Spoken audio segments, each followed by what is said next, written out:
Okay, good morning, everybody. Welcome to the council meeting this morning. We have regrets from our deputy mayor. He's got sidetracked on a couple of things this morning, so he will not be joining us. But as I said, welcome to everybody else. If you could please rise, and we'll repeat the Lord's Prayer or take a moment of reflection at your choice. If you could join me. Our Father, who art in heaven, hallowed be thy name, and thy kingdom come. Thy will be done on earth as it is in heaven. Give us this day our daily bread, and forgive us our trespasses, as we forgive those who trespass against us. And lead us not in temptation, but deliver us from evil. For thy is the kingdom, and the power, and the glory, forever and ever. Amen. Thank you. Is there any declaration of pecuniary interest or the general nature thereof from anyone of the council? Seeing none, if it does arise, it can be declared at any time throughout the meeting. We do not have a closed session scheduled at this point in time, but I do think that we will have one at the end of the meeting today. There was something come up on after the agenda had gone out, so we will have a closed session at the end of the meeting. Public meetings, we have none. The consent agenda. I have a motion moved by David Molson, seconded by Bev Cutting. Be it resolved that items A1 to C1 inclusive contained in Part 1 consent agenda be adopted, and further that authorization be given for the actions to be taken as may be necessary to give effect to the recommendations contained therein. Is there any questions or comments on that motion? Don. Councillor Marshall. Yeah, just the recommendation from committee of the whole about increasing the meal allowances to $75. I don't see that in the agenda at all. Did I miss that, or is it not in there? Clerk is telling me that we'll be doing that as a bylaw for the whole enumeration, and it'll be in the at the next council meeting, August 21st. Yep. Thank you. I thought I missed it in there. No, that's where it's coming from. Councillor Lawrence. Carol, can you use your microphone too, please? Bev, Sorry will get about that that. for you. She's so good at that. The report from Health and Safety Committee, could I have that pulled? I had a couple of questions in there that I wanted to ask. It might be more appropriate. Which one? The Health and Safety. The Health and Safety, oh, you've got two. Oh, There's shootly two in doodly. there. Well, you might as well pull them both because I'm not sure which one it is. Yeah, you can do that. Yeah, we'll pull them both. Yeah. And what is the appropriate mark, under your report or under CEO's report? Discuss those. Or do you want to talk to them?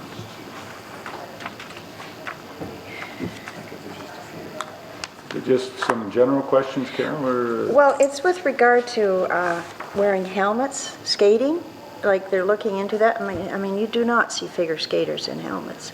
You're talking about people, anybody going on the ice, not just employees. So I just wanted ask a few questions there, if that isn't a little beyond their mandate. I thought it was employee health and safety.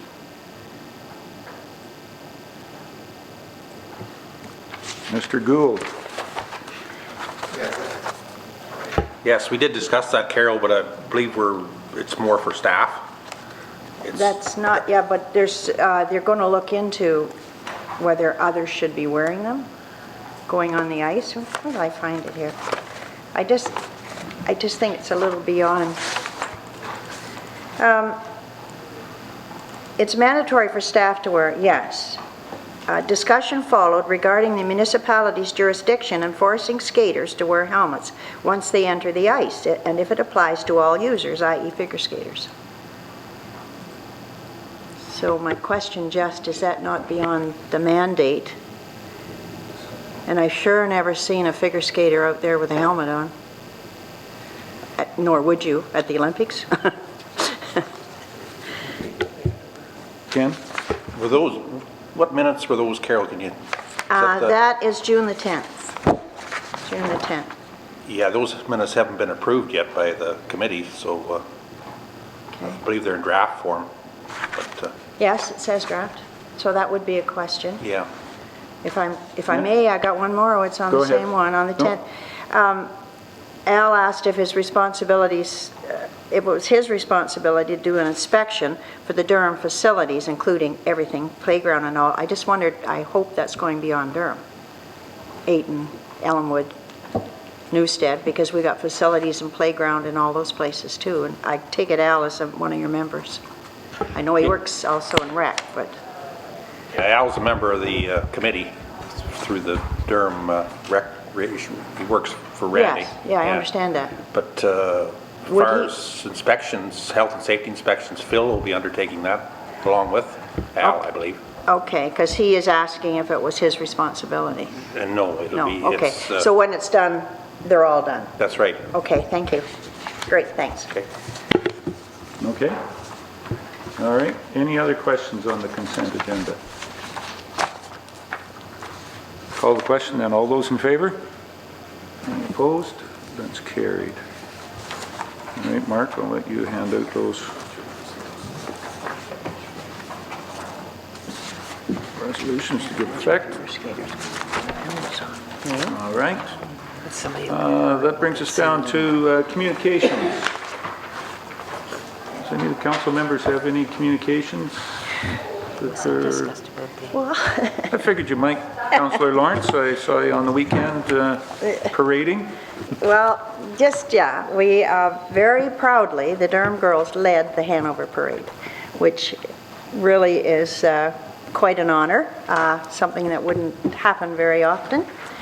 Proudly carrying the West Grey flag, I might add. I brought some pictures because I don't know who was there. I saw John Eccles and Kathy, and of course saw the mayor fishing on the float.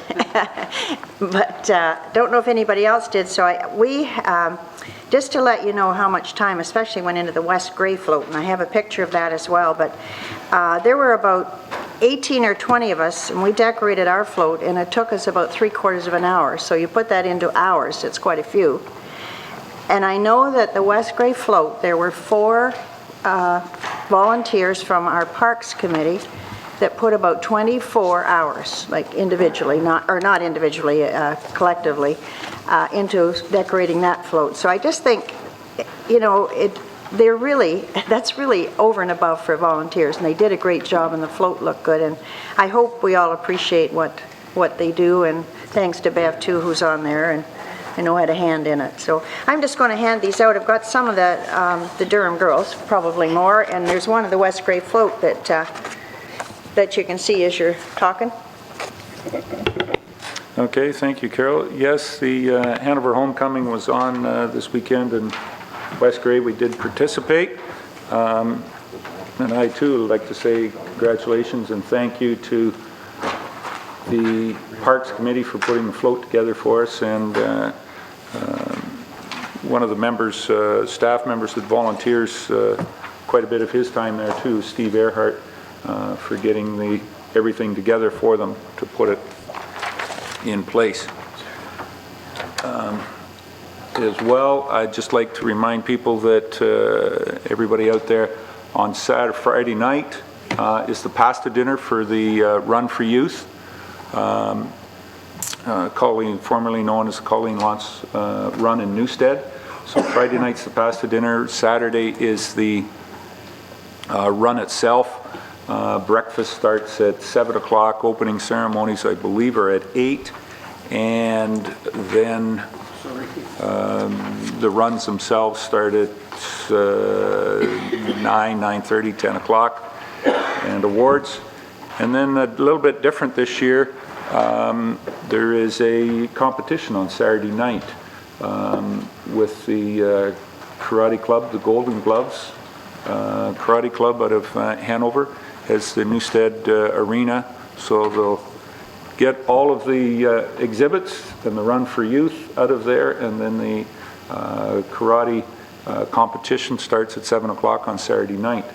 As well on Saturday, if you haven't got, feel that you've got a bit of spare time, there's the rubber ducky race from Abbeyfield at the just below the lower dam in Durham, and Wellback Sawmills wood show annual wood show is on this weekend as well too, coming up. So quite a few things that are on.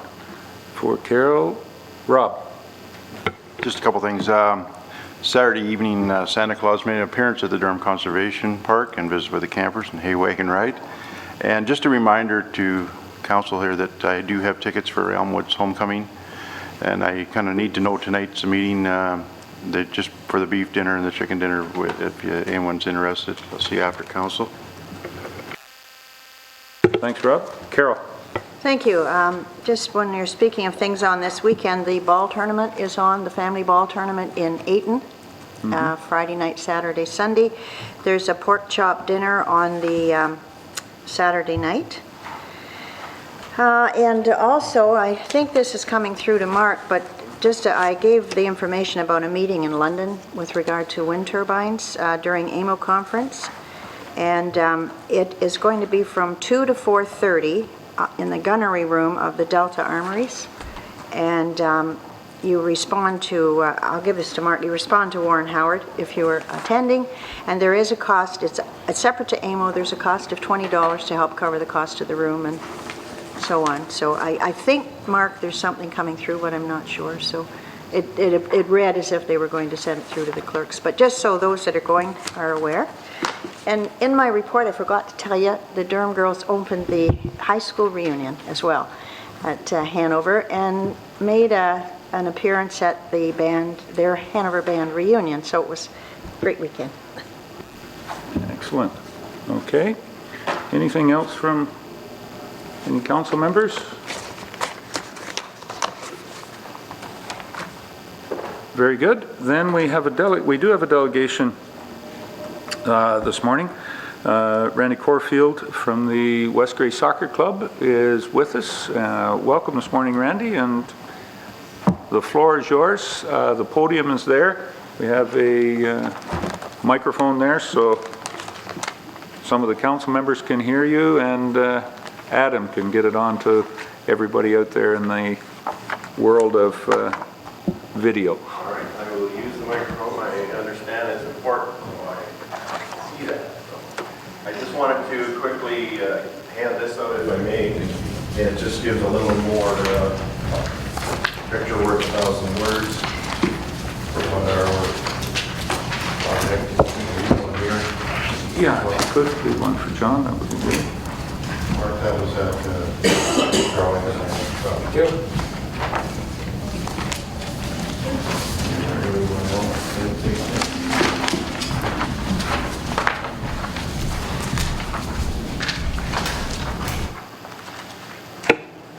There we go. Does that work? That's working. On the on button.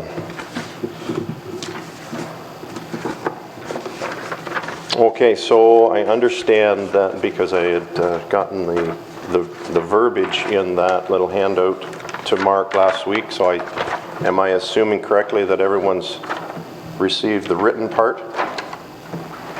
But yes, just start off the top. Yes, my name is Randy Corfield. I'm representing the West Grey Soccer Club. I am on the executive. I look after the field and the equipment and so on. We still have our past President Carl Shiprack. He's been part of this as well, but we have a little subcommittee now that is working to promote the second field at the same location. As you can see at the top, because we are affiliated with the Ontario Soccer Association, we must supply and maintain a required level of infrastructure to address today's and tomorrow's needs for development of our players and participants. So as such, this proposal outlines the addition of a soccer pitch to be constructed on the grounds that we know as the Durham Soccer Field at the corners of Sadler and College Street. We don't have sufficient room to put a full-size field. However, what our needs are is a smaller field to address some of our younger kids, our under 12-year-old, and that would mean a construction of a field to play approximately 140 by 240 feet in size. with extra areas obviously for benches and spectators and so on, immediately east of the existing field that's there now. And we, because soccer fields take time to construct, and typically grass needs time to really get root before we tear it all up with soccer cleats, it's more or less a 1.5 to 2 year project before we can put it into use. So time is of the essence. I wanted to be here standing before you this time last year, but we didn't get all our ducks in a row, so it's this year. So we are looking at, right now we use our main field. We have 1, 2, 3, we have 6, sometimes 7 actual field layouts on the existing field now to accommodate the different age groups.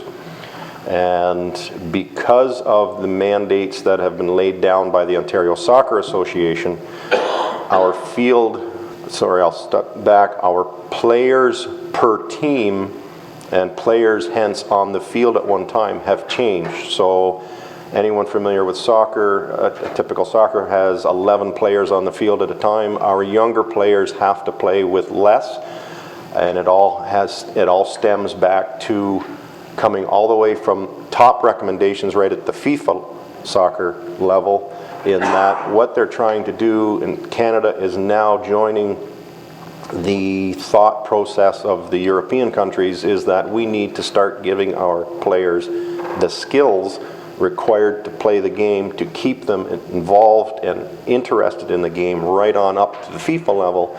We need to start with certain skills, and therefore team sizes and players on the field and so on right at the younger ages, which means that we need different field sizes to accommodate this mandate that's come down to us at the grassroots level, at the house league level. And so that's dictating why we need a different field size. So that's why this size is okay, and it doesn't need to be the full size field. We have had a surveyor come out earlier this year and find corner stakes and layout, because we couldn't seem to find a survey of that property. And we recognize that there is room to accommodate this size, as you can see in the sketch, on the same piece of property. I won't bore us with the details of reading through the printed sheet there, but as you can see what the construction includes, but I will sum up under the to ensure the success of the project, we are requesting certain things from Municipality West Grey, so hence our need to be here today. I will go over the sketch there just before I finish up with the last part of it, but I don't know if anyone, am I allowed to take questions if anyone has any questions regarding the sketch? It is just in my handwriting, so I want to make sure everybody can understand what I've written there. Absolutely. I'm more comfortable you taking the questions than me. Than you?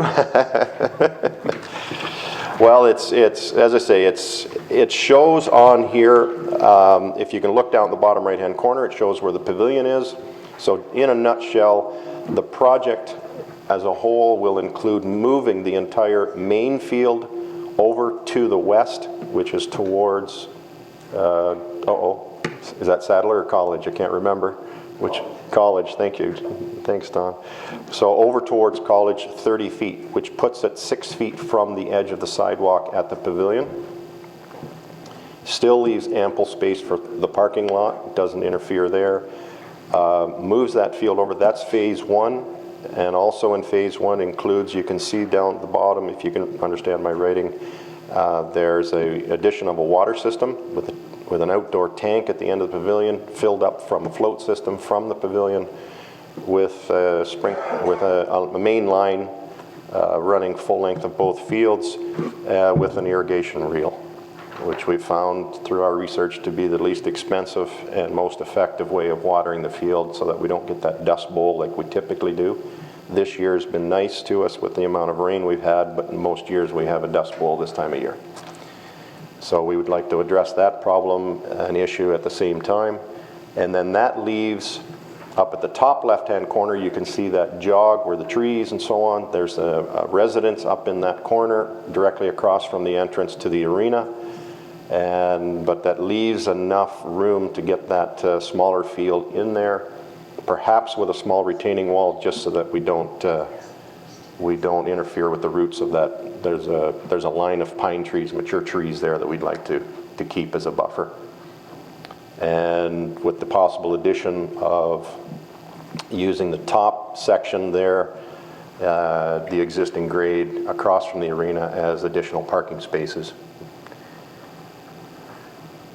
There are a number of trees on the property that would have to be removed, and in so doing, we'll address, if you can look at the very center of the page at the top, I don't know if everyone's familiar with the layout of the soccer field, but that's kind of a no man's land on that piece of property. It doesn't get mowed, cut, and typically grows up as weeds and so on. And again, part of the whole project here is to reclaim that area, and so that we can cut it with mowers and keep it trimmed and make the property a lot more attractive. We will not have to get into, on the left side of the page there's a hill there again that banks up against the existing houses. We don't need to get quite over into that, so those trees on that hill can stay. In fact, we want them to stay. But almost over to it will have to be cleared out. It's just some small grubbing and so on. There are, as you can see at the bottom of the page, there are several sections where we'll put chain link fence to keep balls from encroaching onto the neighbors as are already existing on the main field, so that we can kind of keep the play on the field and not getting onto neighborhood lawns. Everything we've had there on the main field seems to be effective, so we'll just carry that same thought and the same fencing requirements over onto the new field. Other than that, we have been in contact with Cedarwell Excavating, and we've worked out some arrangements there for them to, have graciously supply of equipment and manpower and so on, and to make the project workable and doable. Schedule-wise, they have time to supply the necessary equipment coming up in September between their workload and schedules. So our proposal to start is August of this year, to get clearing the trees with volunteers and get that preparation work completed, locates for water lines, disconnects and so on and so forth happening just as soon as our soccer season is complete.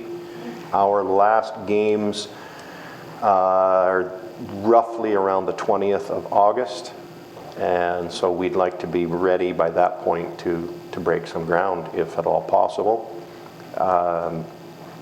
It would mean a little bit of coordination with Public Works, because down in the right-hand corner next to the pavilion is a pump chamber for the sewage for the pavilion.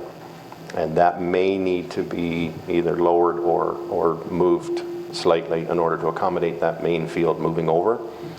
And there's also the issue of the water line, which the shutoff is up in the top left-hand corner next to that house lot line, which is across from the arena. And as far as we can tell, there doesn't seem to be much of a record to show that we've found so far of exactly where that water line travels, but we're assuming it takes a straight line over to the pavilion.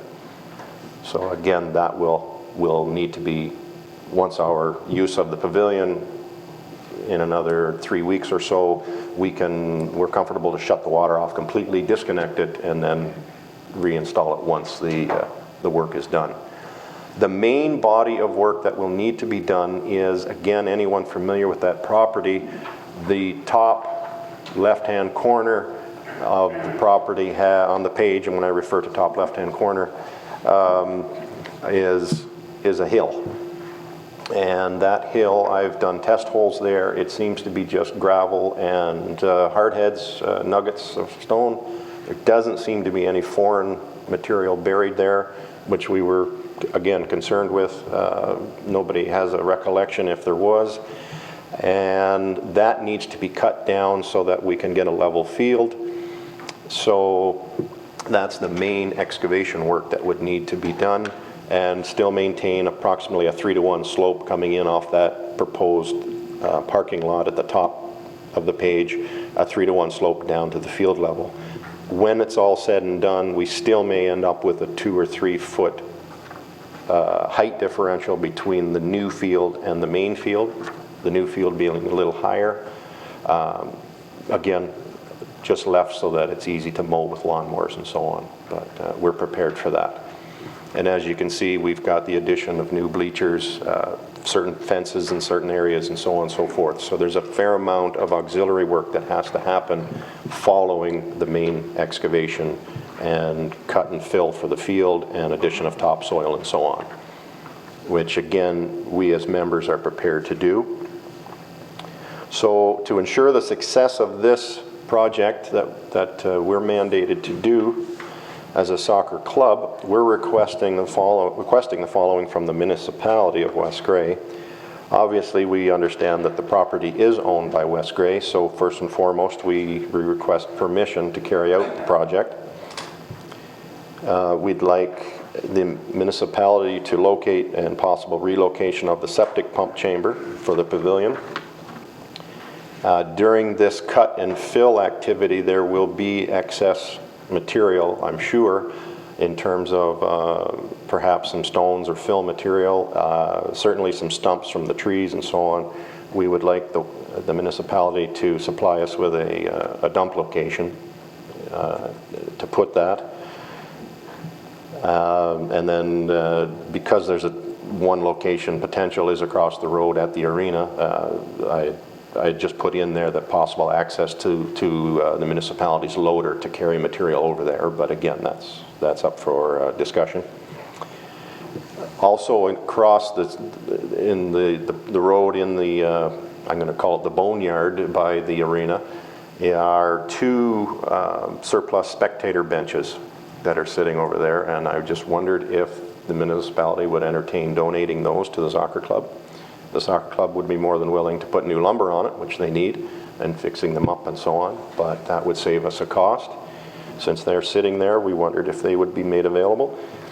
And again, with the idea of that top left space for parking at the top left of the page, whether the municipality would put some gravel on it, obviously, and maintain that as a parking lot.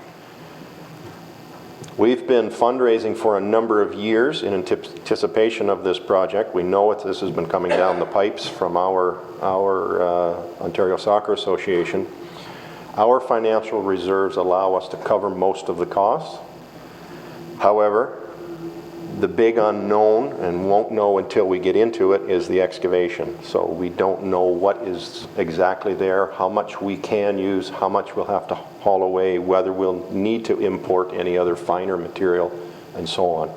So that is an unknown, and as such we are requesting that the municipality of West Grey could perhaps, we could see it getting as high as $25,000, that we may be short.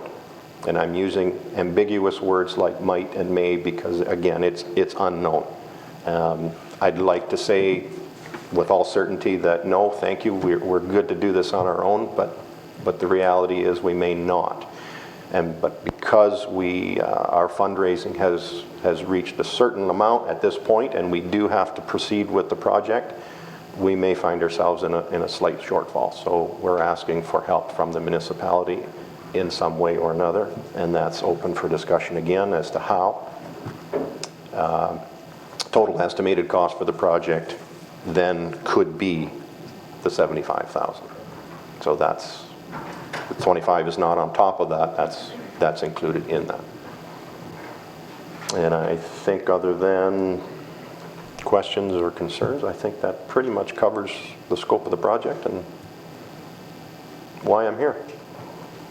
Thank you very much. Well, thank you, Randy, and if you will, I would imagine there's got to be some questions coming forward here. I see a few furrowed brows, so I'm thinking that they've got something on their, council's got something on their mind. Councillor Marshall, Don. How many members do you have, Randy? When you say members, including like registered kids Registration play rate from, soccer?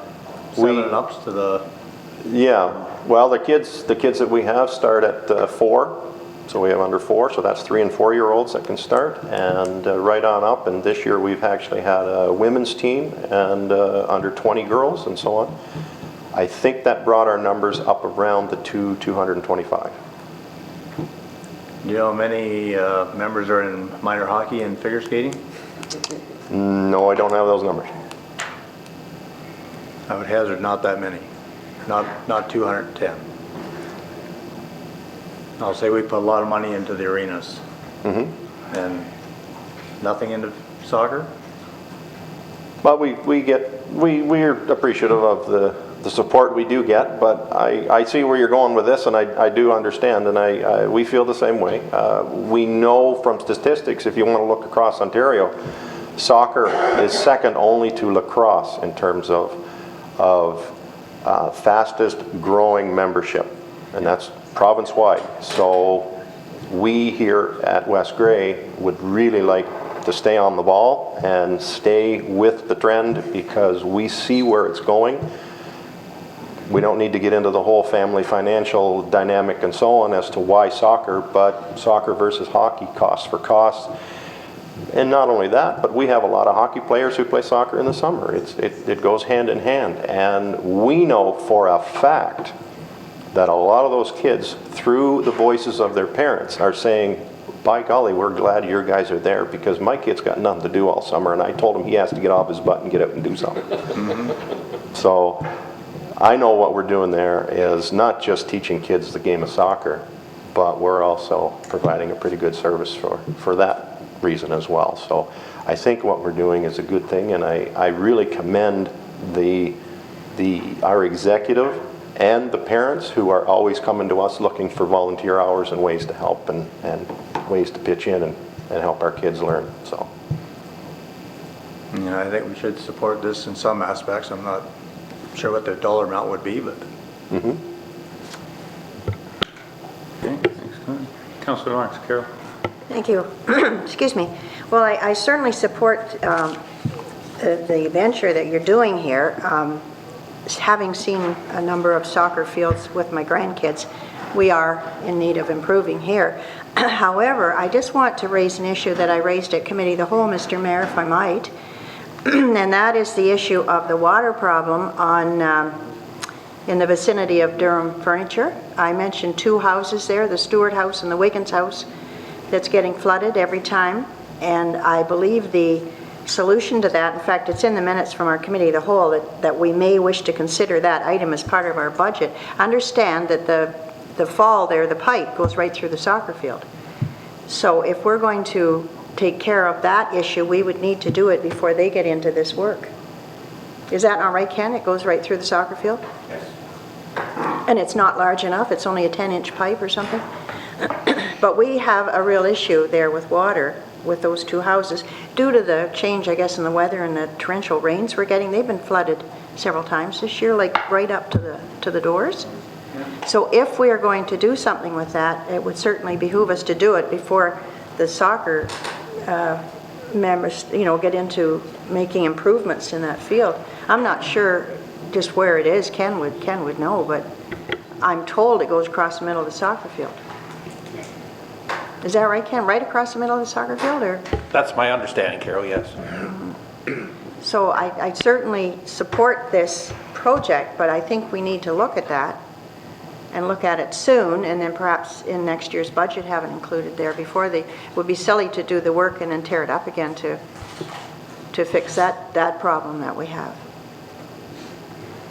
So that, it's just for my understanding then, sorry, are you going to comment? There's you say a 10-inch pipe that runs from, this would be on the north side of the soccer field? Yeah. Is that where the houses are located? From Lambton Street. And runs over across the soccer field to the corner of College and Sadler, roughly? One of the issues we have is not interfering with our main field of play, because if you seed grass, and everybody has put a lawn down at some point in their life, I'm sure, but if you seed grass and then let the kids run out on it before it has completely seeded, taken root, and so on, you end up with a dirt patch.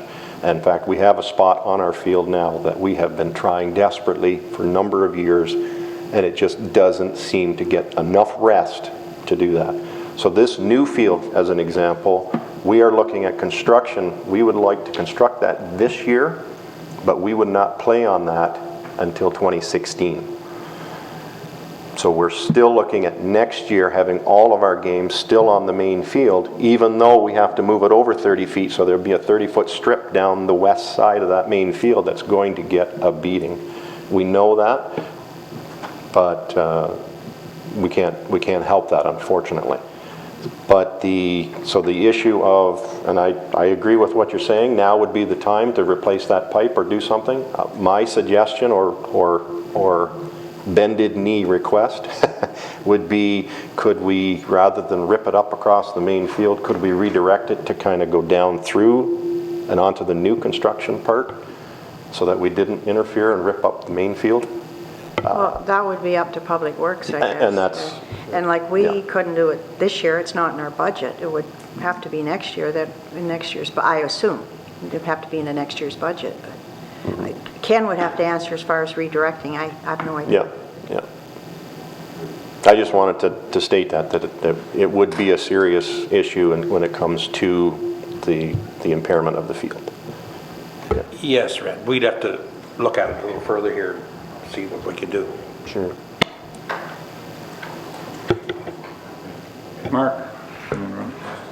Yeah, so, picking up on Don's point, I mean, I'm totally in favor of doing something here because the amount of money that you're asking for is fractional compared to the money that goes into the arenas in either capital or operating expense. So, and the number of kids, when you know, there's the fact that kids are out getting exercise and running around, all those things. But I think obviously what Ken just said is the next step is a pretty major project. So we need, you know, our staff to look at this and see what's involved. You know, like you've got a draft here, but obviously there's a lot more work to there. And Carol has a point that it sounds like there's some other work that needs to be connected there. So I think it would be a good idea for obviously Ken or his staff to look at what, you know, look at your proposal closely and what needs to be done, and you've got some things there that may have some other costs, and get something more around the proposal so it's more specific. Timeline wise, I'm kind of with Carol and Bev here. Is it's going to be pretty tough to do it this year. Just it's a pretty big project in scope, I think, just from the actual things that need to be done, but there is also the realities of budgeting, so it's something that probably would fit good into nicely into our budget discussions for next year. But you know, those are all things that we can discuss. But I like the proposal, and as we were talking about earlier, again, just soccer is one of those things that is far more accessible to young people today because you need a pair of shoes. You don't need to buy a $500 hockey stick to get out and participate. So I think it has a lot broader appeal to everyone who, it's a lot more accessible of a sport for kids today. So that's one of another reason why I'm really in favor of what you're doing. Yeah, thank you.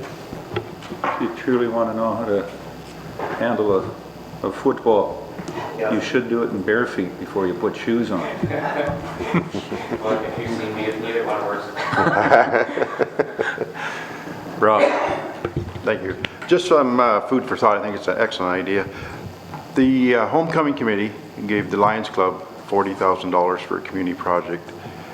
And just maybe my thoughts are, they haven't spent that money yet and they don't know what they're going to do with it. It's for a community project. And I spoke to a couple of members of the Lions Club back in end of May, and they're still holding on to that $40,000. I'm wondering if you or someone could make a presentation to the Lions Club, involve them into this project, because they do have that $40,000 that came from homecoming, which would help a great deal. Yeah, and absolutely. Ronnie McIntyre is a president at this time, I suppose. Past president now? Oh, okay. Things have changed since I talked to Lloyd Love, who I talked to, and he was going to bring it forward at a Lions Club meeting at that time, but they're still holding on to that, so it's maybe worth checking it out. Yeah, It'd be a community project. very good, thank you. We definitely will, because one of the things I hadn't mentioned is we see this in multiple field facilities, Hanover, for example, and they have their fields specifically named after certain donators or certain large contributors in some way, and that could certainly fall in with that too, and get recognition for the Lions Club that way, and it helps everyone. So yeah, basically the money was given to them and they wanted a plaque from Durham Homecoming 2012 is the only thing they're asking, and it was like at the time it was a band shelter, and that has gone sideways. So yes, anyways, worthwhile talking to them. yeah. Oh, it sounds like a nice match there. Very good. Yeah, excellent. Thank you. Carol? Oh, well, I just want to make it clear, although I had concerns around our public works issue, I'm certainly in favor of the project. It's little enough, I think, from West Grey to help kids. You know, it's live and play in West Grey or in Grey Bruce or whatever it is, Bruce Grey. But I think your proposal, it's certainly economical for what you're going to end up with. And I think it's something that I hope this council will support, because it's good. Just got to fix our problem first. Yeah, and we're on board with that. We don't mind working together there. Don? Councilor Marshall? Just for Ken, have we ever cambered that pipe? Make sure it's not half blocked with topsoil or sand? No, I don't believe we have done, no. Do we know exactly where it runs? Yes, we have, yes, we do, yeah. Yep. It's never been cambered that I'm aware of, but that's something. I can hear that, like 2016 seems like a long way out. If one more year is 2017. So if we can do some preliminary work here in the next 2 or 3 weeks to get something started. Mm-hmm. And if it has to be dug up, the pipeline can run down between the 2 soccer pitches. And then if it ever has to be fixed someday, then you don't have to dig the field up, you can just dig but preliminary work here might speed this project along considerably. Yeah, it's speeding the project along, but also we are ever mindful that we're not far from other municipalities, and we see kids who live on bordering municipalities. And Hanover and Markdale are 2 prime examples. Depending on, Markdale's got excellent facilities over there at Chapman's field. I mean, they've got oodles of space. They can put 10 fields in if they wanted, and so on.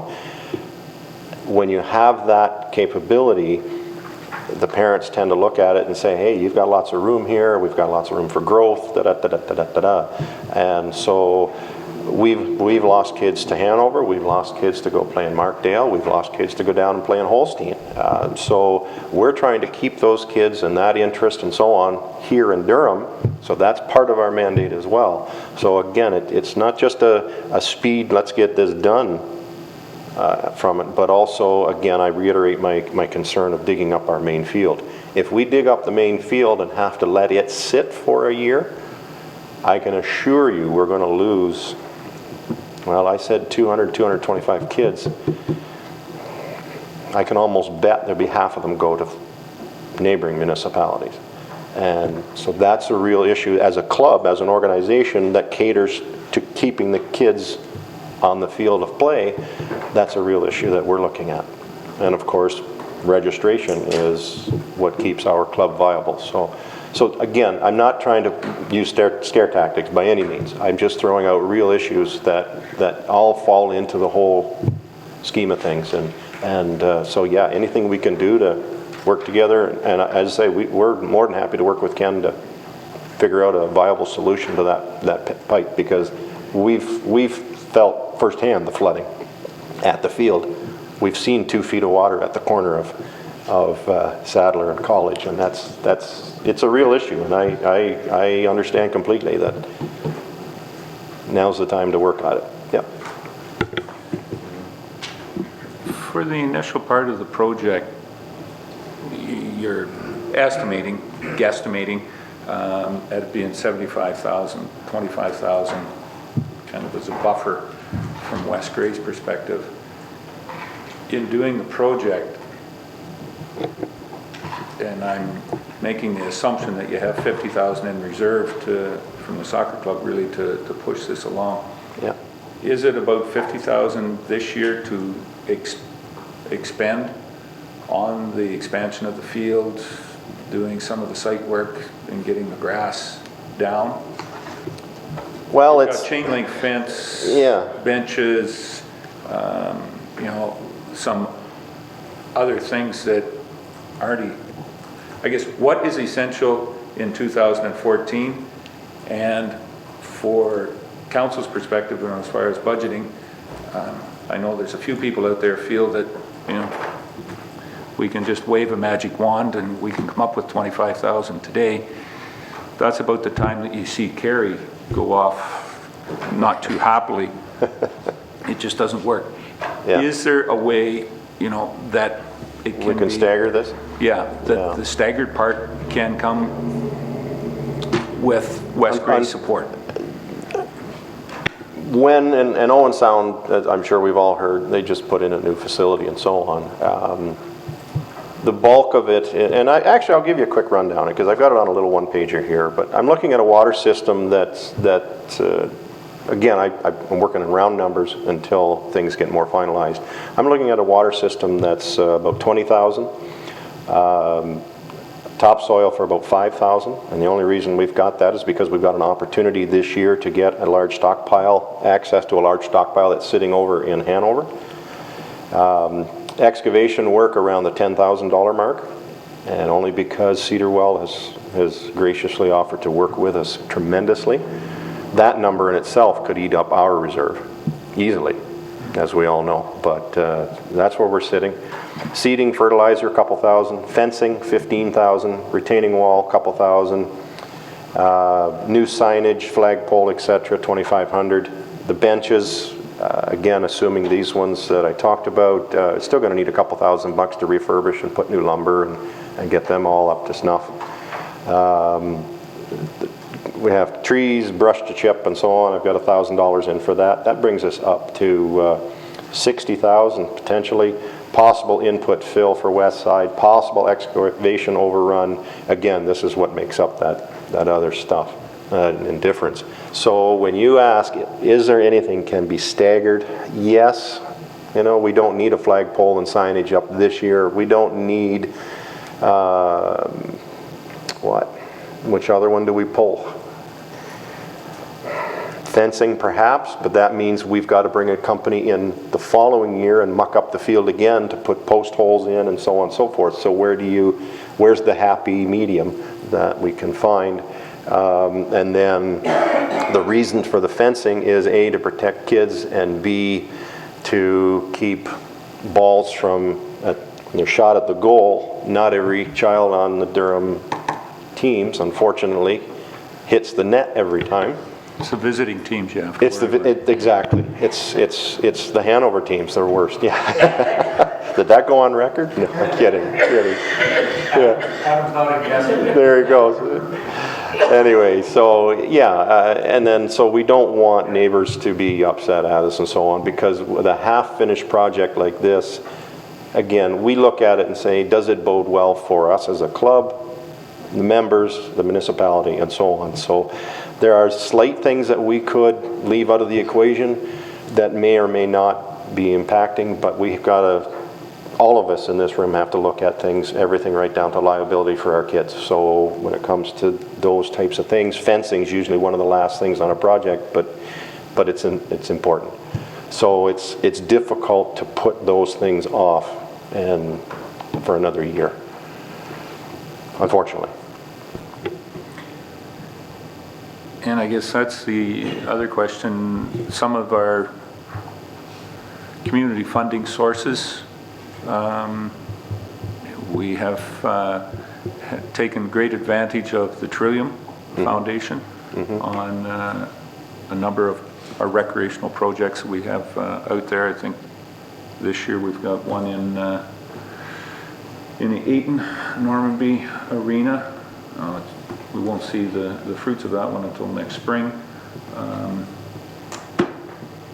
What's the other one, Carol? I'm looking at there, Carrie. We were collaborating on Oh, and the collaboration one on the Elmwood Homecoming, yeah. But Trillium has always been very good now. The biggest problem with that is you've got to make the application before you can be approved, before you start the work. Right. Do we know a rough time span on how it takes for Trillium to, how long it takes for them? Probably different every I'm not sure application. what the intake is right now. Is the November? And, yeah, it's the intake deadline. The approvals would be in March. Sometime in, coming on to next spring now. Yeah. Some of the small capital that will still be in, whether it's benches, fencing type of thing, on that staggering of the project, some of that might fit in very well with Trillium as well too. I think we've got to do, if I can speak for council, the biggest thing that we've got to do is trying to, you know, be involved in the project. How involved in the project?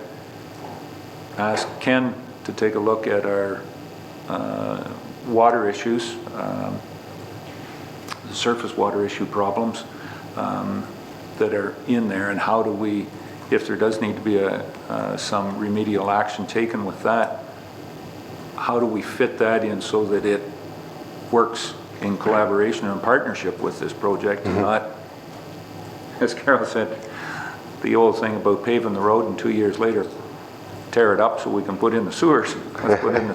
Let's put in the stormwater now and be working with this project. The other one is, I think Councillor Thompson had spoken of it, was the community project that the homecoming from 2012 really wanted to put money back into the community and into the servicing of the community. That may be one of the big aspects, if that could come to fruition, and for a place to invest that money into the community would be very opportunistic as well too. Ken, is it possible to get a report back by next council meeting on where that water line or that stormwater line does go, and what it may need to address the issues that Councillor Lawrence has brought up? Because yes, we certainly have over the last couple of years had problems down there, and what action may be taken to mitigate that? Yes, we can work on that. I believe we did get a engineer's report on that a few years ago as to, I know it goes up through an easement to the south there, but yeah, we can do some work on that. Try and get back for the next council meeting. So if we look at that and we look at what actions we can take and what budgetary impact it has, and come back to us at the next council meeting, is there a chance that you could, the West Grey Soccer Club, get a hold of the Lions Club, which would be, I think, a couple of the names you give, Rob, were Lloyd Love and Ron McIntyre, and Betty Morick is the president for this coming year, to see what help they may be able to put into this project, and what your absolute start times would be, and if there is some of that phased work that can be accommodating to our budget restraints at this point in time. When next council meeting, that's in 2 weeks? Is that the 2-week meeting? Yeah, 21st. Okay. I think it's on the Thursday. We have a conference in London for the Association of Municipalities of Ontario, and it finishes on Wednesday. So we're away on the Monday, a few of the council members, and I know the CEO is going to be at that, so it's pushed to the Thursday, which is a little bit irregular, but just because of that conference, that's what it is. Okay. So would those times work for you, Randy? That gives us 2 weeks. If I could leave my name with you and number, then perhaps when you get a second, you could forward, or my email, and then you could forward those contacts with numbers and so on. Sure. And I'd certainly get a hold of them right away, and I'm sure they'd be open to having a discussion right toot sweet. So Sure. I think that would be great. Now, would you want me to come back to council meeting or to have more discussion on this, or you're Well, thinking? West Grade Council likes to, when we're talking about people, we like to have them here. We don't talk about them when they're not here. Well, not sure, so. Yes, absolutely. Sure, okay. It's an absolute. No, I didn't know if you were for going this to make it project. a part of the discussion at council or whether you just wanted to have some. Okay, very good. All right. Councillor Eccles, John. So is there the possibility this whole thing may have to be put off a year? That all this can be done in a appropriate manner?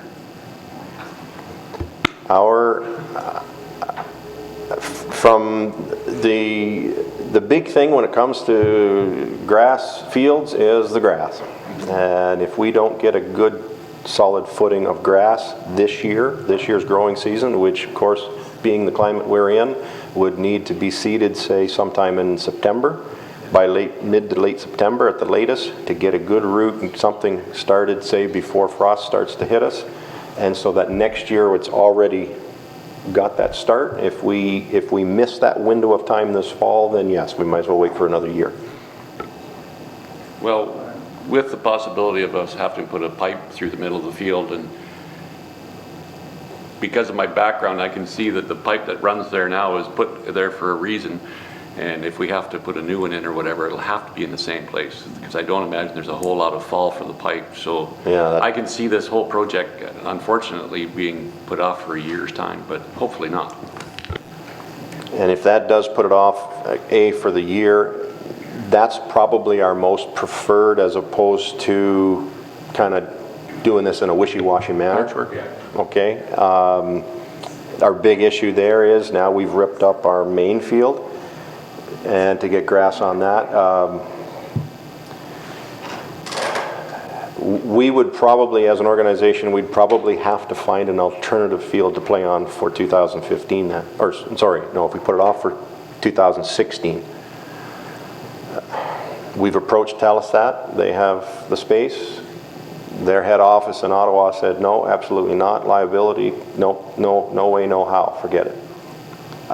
We've tried unsuccessfully at the area down between the ball fields that, as we understand it, the Agricultural Society has mandate over, and that's a dubious proposition at best. Last year it got vandalized 2 or 3 times that we had to pull out. So other than that, we've tried to reschedule, and would during this whole process reschedule as many away games as we could, so that we are taking advantage of other municipalities' fields, and limiting the beating on our field. But to do that completely, we haven't thrown that thought process into our mix, so I don't have an answer. I don't know. But if we rip up, I mean, you know what it's going to be like to rip up. I mean, it's not just the trench, it's the spoil pile, it's the bulldozer work on both sides, you're probably going to cut a 50-foot swath through there by the time everything's all said and done. That's a pretty big swath through a 240-foot wide soccer field. So again, it's the implication from that, I just being hit with that today, I don't know. I can well imagine what's going to happen at my executive meeting when I go back there and suggest it and tell them what we're up against. Do you want a couple of council members to be I was going to say, go with you? do you have somebody I could throw in first who likes to take the heat? Well, we'll start with Don. Rob? Bev? Everybody's saying, I'm here to help. Yeah, don't throw me in the fire. Yeah. Yeah, to draw this to a close, we've got other issues to get to as well today, Randy, but thank you very much for coming. We will get some of our information together as far as the infrastructure that may need to be moved, may need to be replaced, or mitigation factors there, and hopefully we can get a better handle on that by the 21st, and have some other, whether there may be other funding options, and we'll see you back here on the 21st, and hopefully have a fruitful discussion. My feeling here is that everybody would like to see, it's been something that's been on the books for quite a while with the soccer club. Great project and individual community service that is there, so how we can help out, but how we can help out with everybody coming out of this is being a winner, so Yeah. we'll see on the 21st whether Yeah, we got those no, answers. we look forward to it, very good. Okay. Yeah, thank you very much. Thank you very much. Okay? All right. Does council want to take just a couple-minute break? I can see Councillor Lawrence down there saying yes. Okay, we'll take a short break then. Okay, we'll call the meeting back to order. And we're down to, unless there's any other questions on the delegation portion, that was a very good. Any business arising from the previous meeting? Don't believe we have any that I'm aware of. Director reports, Director of Finance Treasurer, Carrie. Welcome this morning. And on your reports, and I guess the biggest thing is welcome back from holidays. The council voucher reports are there. Council's had the opportunity to take a look. Are there any questions on the vouchers? After going through them, I guess the one piece to note in there, Carrie, it's one of those things that we don't look forward to doing, but I did see that there was, 8 property tax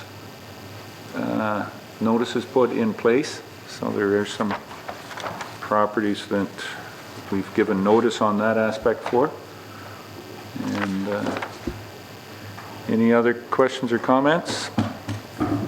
Then I do have a motion moved by Rob Thompson and seconded by John Eccles. Be it resolved that Director of Finance Treasurer be authorized to pay the accounts presented as voucher number 14, 2014 of the Municipality of West Grey in the amount of $718,274.72. Any questions or comments on the motion? Call the question. All those in favor? Any opposed? That is carried.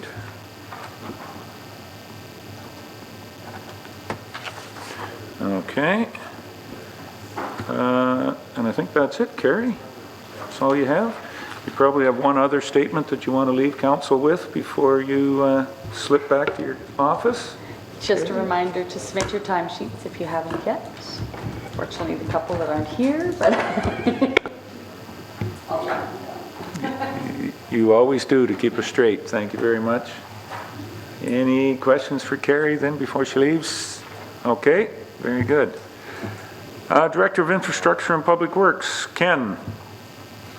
In the last council meeting, Committee of the Whole, we've been talking about the Normanby Arena kitchen exhaust system.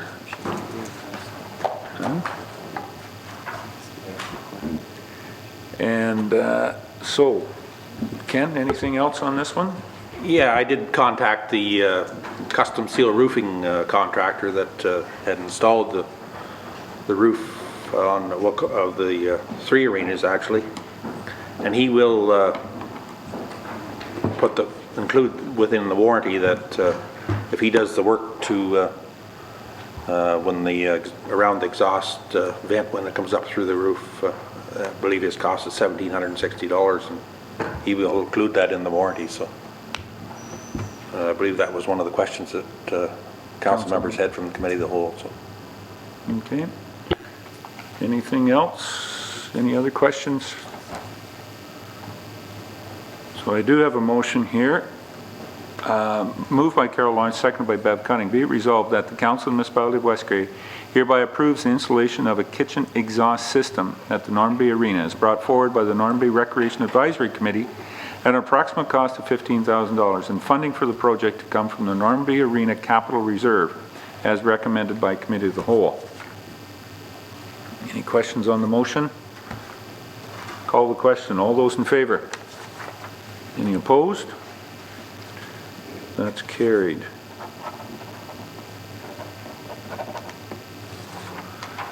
Okay, next one, Ken, is the agreement we have with our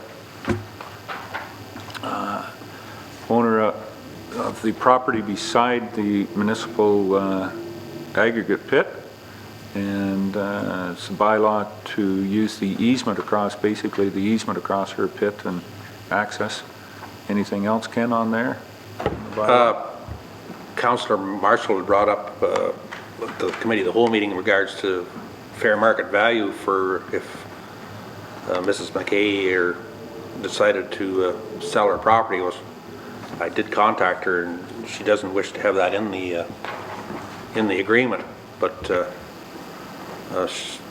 she did indicate that she inherited this property and she has no reason to sell it, so I do believe we're okay with what's currently in the agreement, but she does not wish to have that in there.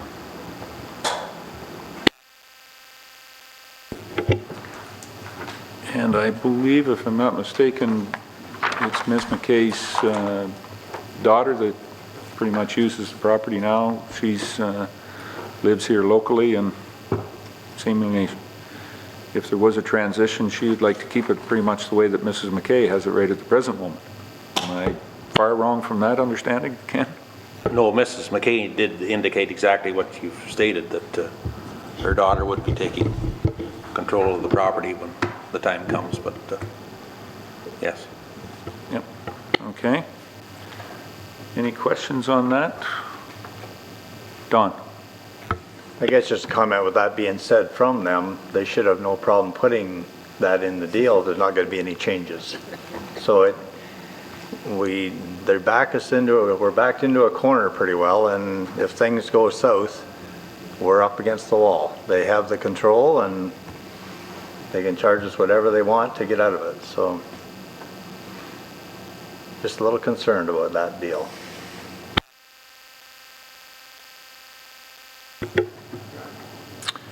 Well, we can, it's always a part of negotiation, and it'll come up for negotiation, and if I'm not mistaken, is it a 5-year deal that this one is? Remember in the bylaws, so the council of the day will look at it at that point in the negotiations. I do have a motion that's moved by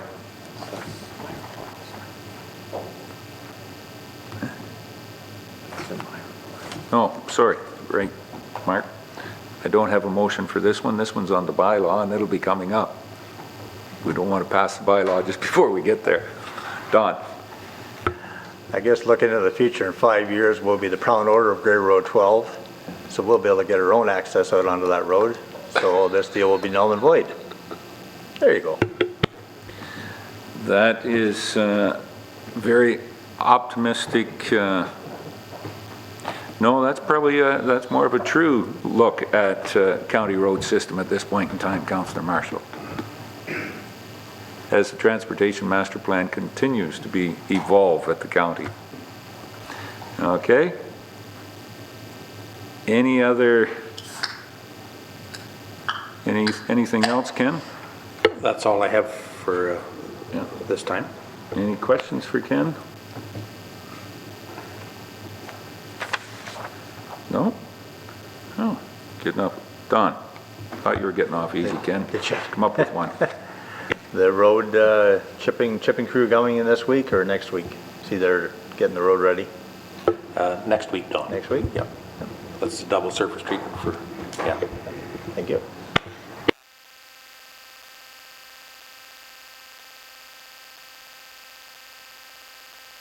If that's all, thanks, Ken, for this morning. The clerk's report. Mr. Turner, you have from Committee of the Whole, was the pass a resolution to further investigate the operation of a installing and operating a sign, notification sign here at the municipal office. Anything else you want to comment on that, Mark? Okay. So this one I have the motion for. You were jumped ahead of me, Mark.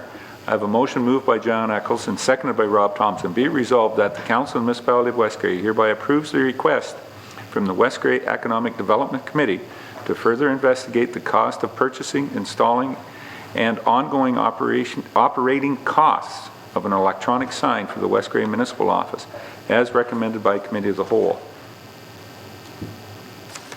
Any questions on the motion? Call the question. All those in favor? Any opposed? That's carried.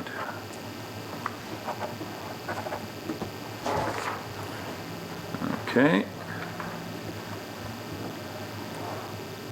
The next one, Mark, you're looking for Ministry of Transportation, MTO of Ontario, is wondering whether they need to be exempt from the West Grey noise bylaw for work that they're doing on the Rocky Saugeen or the Rocky Bridge. Any thoughts, comments? Councillor Eccles. John? Well, it seems like they're going to have their way. Either we exempt them or they're going to apply for an exemption. So it's it doesn't seem like they're leaving us many options. Rob? I take it that was a statement, Mr. Eccles, not a question? Well, when the police chief was here the last time in regards to the noise bylaw, and I was there when this bylaw was passed back in the day, I believe construction is exempt from this bylaw, but I don't think there's anything in there, the wording is such, because our local municipal staff does work at night with water mains and so on, and there's snow removal and so on. I don't believe there's any issue in regards to noise bylaw in the municipality's noise bylaw that construction can continue on. That's my understanding anyways. So what the interpretation on the way the bylaw has been enforced is that construction is exempt. I guess if they're going to have 15-minute delays going either way, it's better at 2 o'clock in the morning than 8 o'clock at night, 8 o'clock in the afternoon, or 8 o'clock in the morning, morning, or in the afternoon. Or that might make our clerks' travel time a little bit different. Carol? I don't recall the bylaw, the wording of the bylaw, but maybe Mark should check it just to make sure there's no question that it is covered. Was that a Durham bylaw or West Grey bylaw? No, it's a West Grey bylaw. It's a West Grey bylaw. I don't recall. I don't believe there's anything in the bylaw that It indicates speaks this to type of work. construction, you mean? Yeah, for construction, but it's never been an issue in the past in regards to construction work enforcing the noise bylaw. I don't So know. it's allowed by being silent, actually, then, but, I think that's the way we've Yeah. always interpreted that, it's yeah. more of a normal practice. As Rob had said, a number of the water main breaks, those are usually fixed at night. Snow removal on the main streets, whether it be Newstead or Elmwood or Durham, is done, late into the evenings. And that's just, the way that we've, approval by being silent. Maybe if we have a complaint while it's going on, then that is our explanation, that it's traditionally been exempt, and by being silent, it's allowed. Can we give direction to staff to report back to MTO that that's the interpretation from council on the bylaw and going forward? That's the way it'll be worked. Okay? All right. Just have that as direction.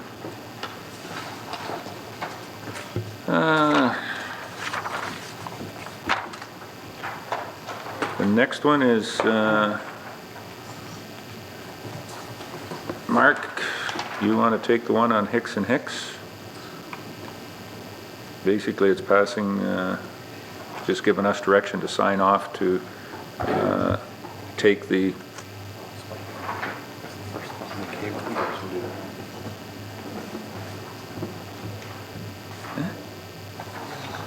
There's your trans.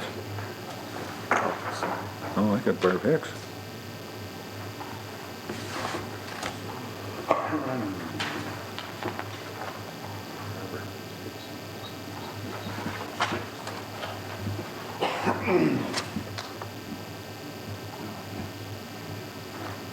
should have a motion here to...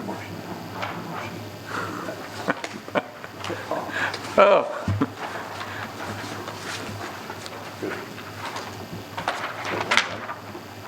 That's on the bylaws, that's not what we're looking for. Yeah, just further to that item, you'll see in the map that the property description originally included all of lots 8, 9, 10, and 11.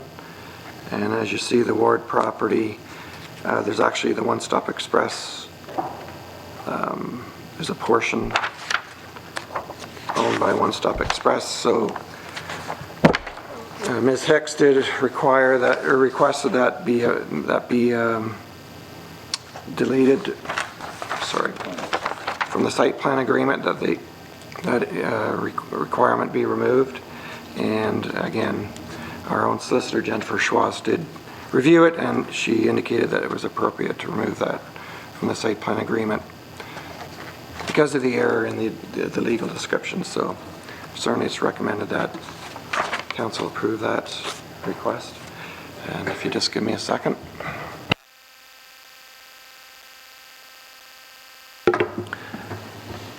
So I guess when it comes down to it, this is more of a housekeeping matter than anything else that didn't get removed when no.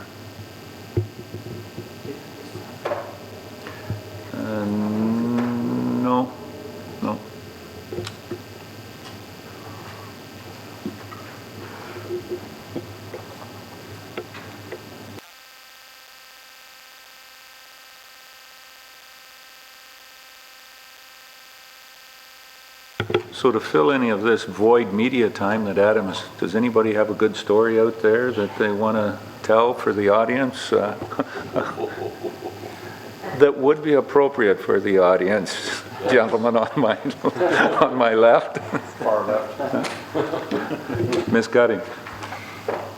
I have a story. No, not a story. I just wondered if council had discussed the ERT decision at all? At the committee of the whole, I wasn't here, so I wasn't. We didn't receive it until after the committee of the whole, so no, we haven't had that discussion. And the best place for that probably is under new business. Okay. If you can bring it up then. One story I could tell was that on Thursday night at the Hanover Homecoming Ambassador Program, Adam stepped away from behind the camera, and I did the camera work for 5 to 10 minutes as a job shadowing. And I asked if Adam would like, he thought about today, that we could change as well too. Then he remembered back to what the compensation was. He thought economically it was a lot wiser for him to stay back there behind the camera than to take this position here this morning.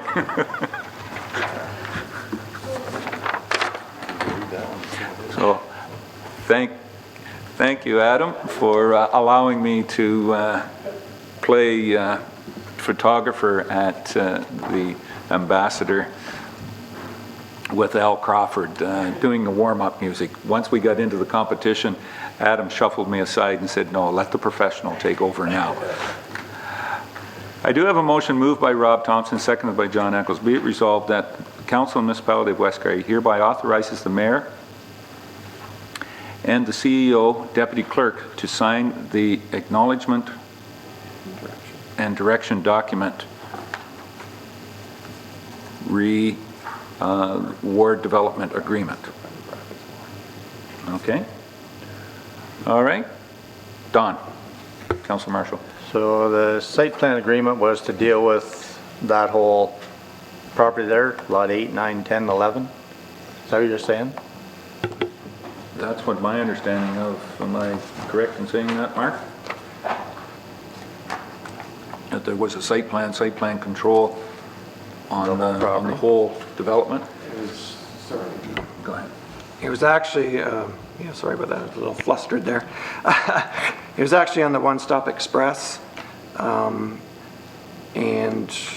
unfortunately it included 8 and 9, a portion of that 8 and 9, it goes over into 8 and 9 lots, so that should have been excluded from there. So that's why they're requesting the ward property be excluded from that site plan agreement for the One Stop Express. So it's owned by two different Yes. people now, that lot 8 and 9 is owned by different, A portion, the westerly part of 8 and 9 is owned by One Stop Express property. And then the remaining easterly part is owned by the Ward property. But in the site plan, it stated all of lots 8 and 9.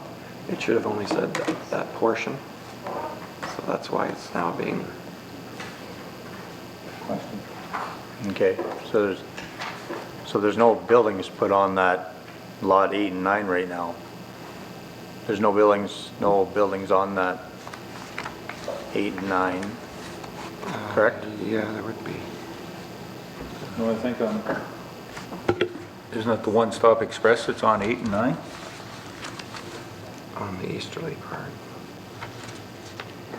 See, on 8 is where the One Stop Express is, and the service station, and 9, there'd be a portion of that out onto 9. 10 and 11, there's yeah, it's different.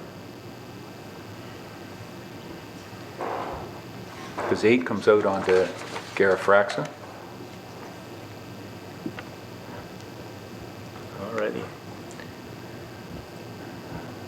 And then 8 basically, comes out on the Garifraxa. Okay, so just for clarification, in the email from Jennifer Schwass dated July 23rd, she had, in the second paragraph, she said, it would appear that 814902 Ontario Limited owned all of lots 6, 7, 8, and 9 at the time they applied for approval to construct the One Stop Express building that is currently there.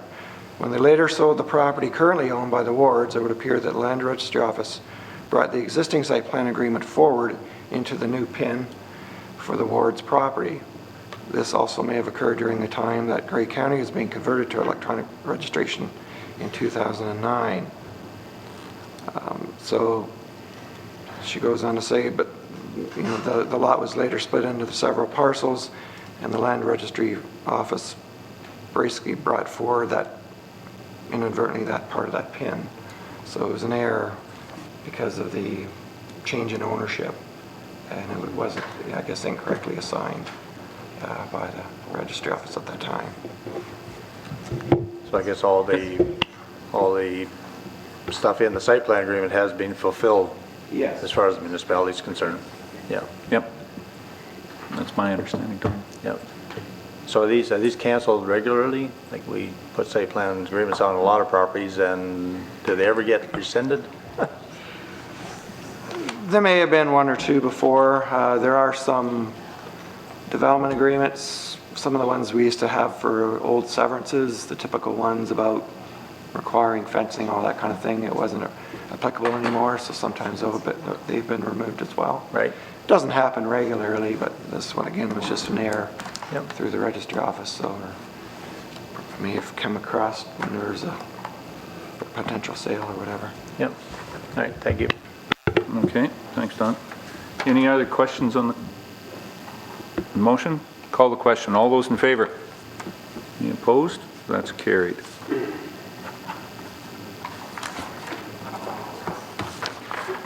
Okay, anything else, Mark? That's it. All right. So we get down to bylaws. All right. It's the first one. What do you got? Yep. Okay.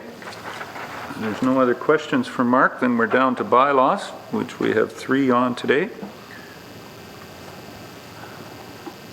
The first one, I have a motion moved by David Molson, second by Mark Rappy. Be resolved that bylaw number 53, 2014, being a bylaw to authorize the mayor and the CEO, deputy clerk, to enter into a lease option agreement between the municipality of West Grey and Mary A. McKay, be now read a first, second, and third time. Passed and numbered, and that the said bylaw be signed by the mayor and the CEO, deputy clerk, sealed with the seal of the corporation, and be engrossed in the bylaw book. Is there any questions or comments on this bylaw?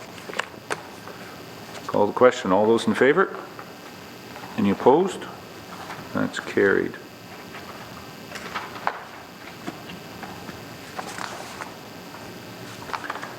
Next one is bylaw number 62, which is a bylaw to accept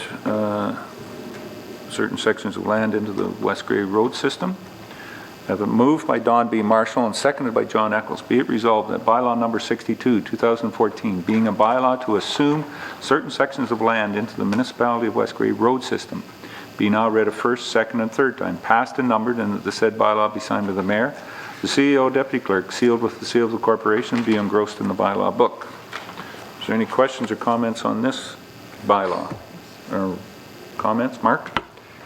So this came about, Union Gas was doing some work in the area of Aspen Street.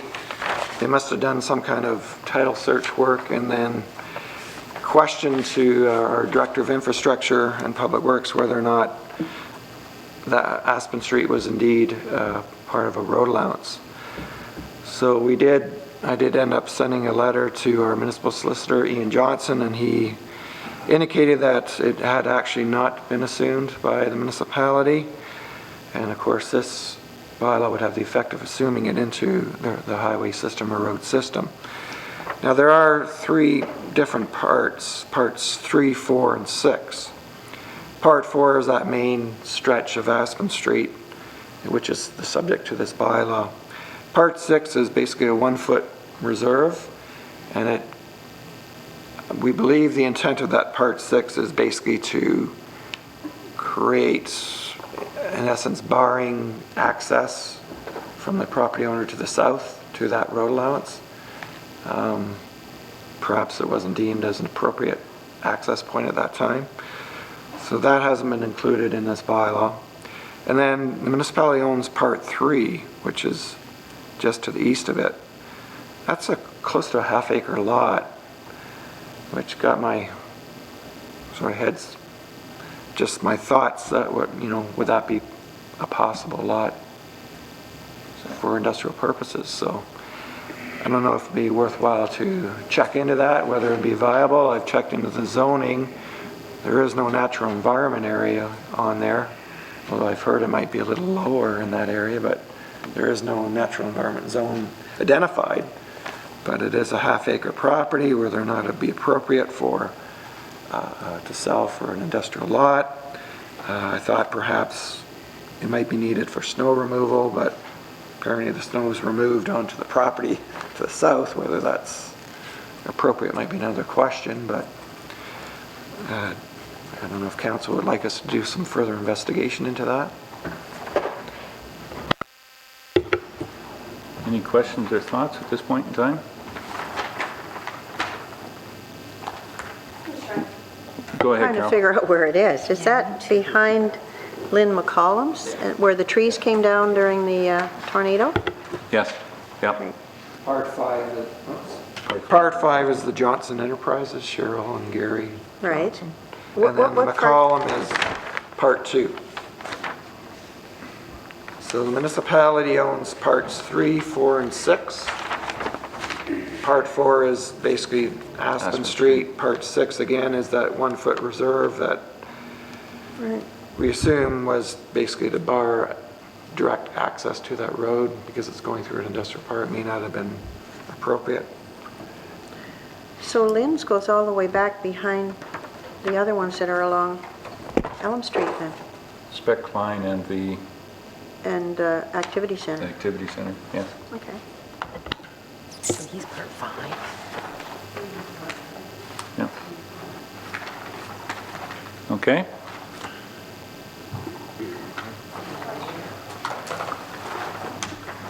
I think it would behoove us to see, just do a little bit more investigation, our amount of industrial land. At one point, I think we've made the comment a couple of times that there wasn't any industrial land left down in the park, but this may be a half-acre parcel that can be offered up for sale. Whether it's to the adjoining property owner for expansion of his business or for new business coming in. It's one of the things that's more of a housekeeping thing, I believe, here as well too. I know we've maintained and we put a surface on Aspen Street a few years ago, so maybe it's time that we owned it as well too. We do want to see it for a road. Yeah. Good idea. Okay. Okay. Any other questions or comments on the motion? Call the question. All those in favor?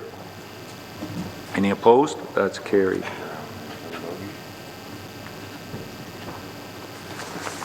All right.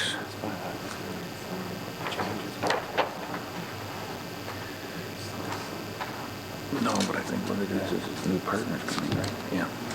Okay, and the next one is bylaw 63.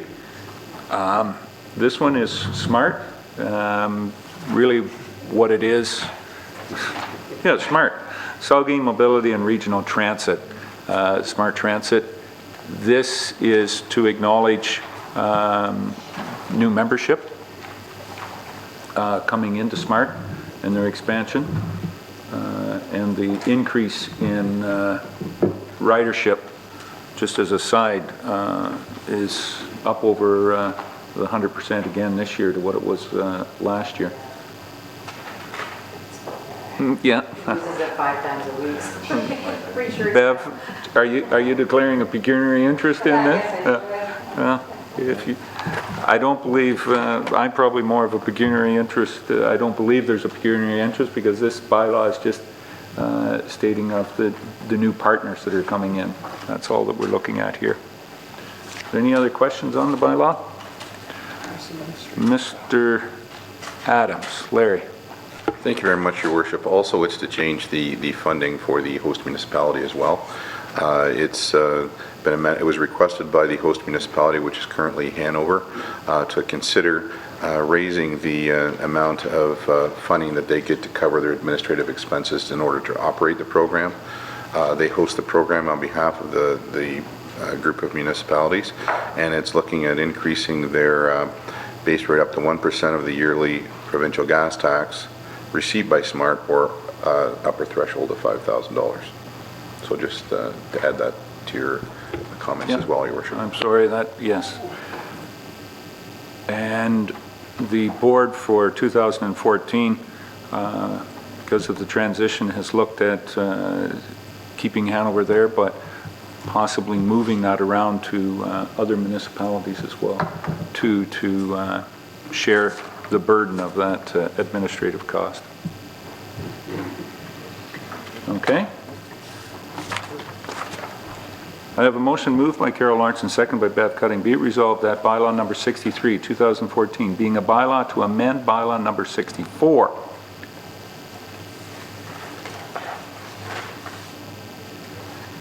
(2013), sorry, yes, 2013, there, being an agreement for the continued operation of the Saugeen Mobility and Regional Transit Smart Corporation be now read a first, second, and third time, passed and numbered, and that the said bylaw be signed by the mayor and the CEO, deputy clerk, sealed with the seal of the corporation, and be engrossed in the bylaw book.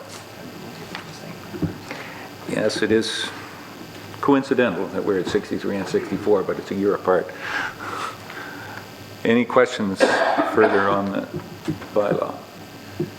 Call the question. All those in favor? Any opposed? That's carried.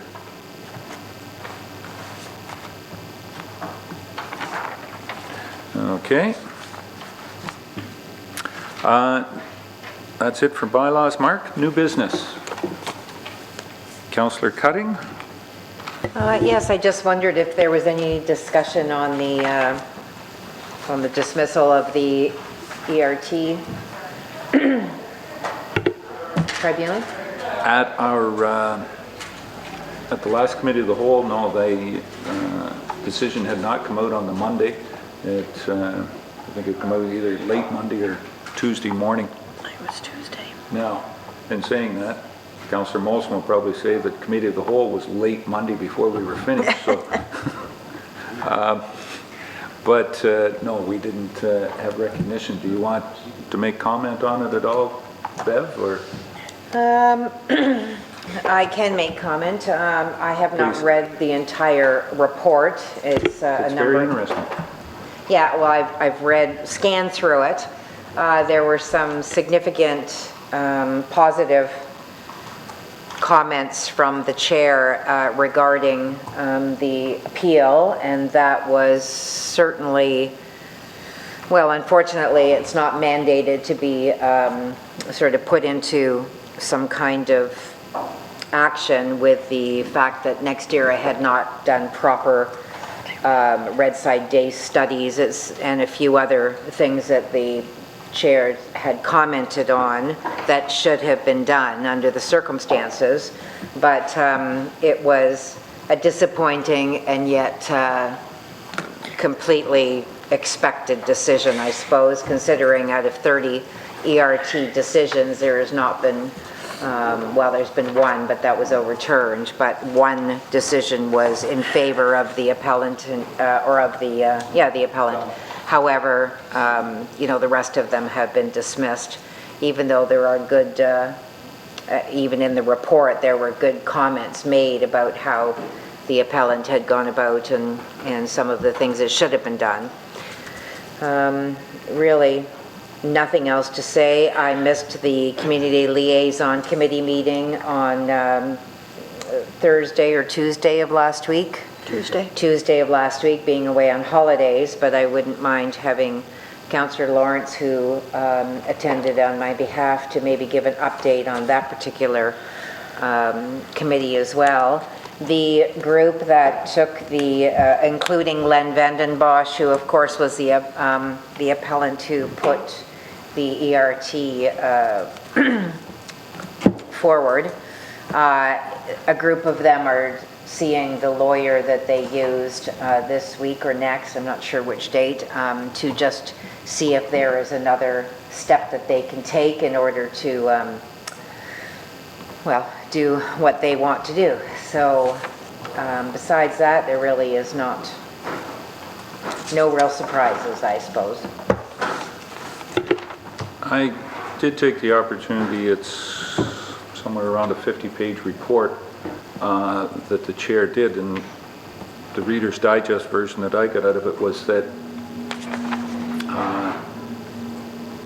it is the appellants must prove beyond any shadow of a doubt with professional and scientific evidence that the proposed company was going or could cause any habitat deterioration or problems with the habitat. And Mr. Vandenbosch had one recognized professional, but not in the exact field that was being appealed on. One of the interesting points, though, comes from the Ministry of Natural Resources, who NextEra and the MOE defending the case had put forward was that there are no red-sided dace recognized since 1951 in the Saugeen River system, other than very far to the east at Wareham, which is out the other side of Flesherton, and to the very far to the west in the Mew Creek in the Newstead area.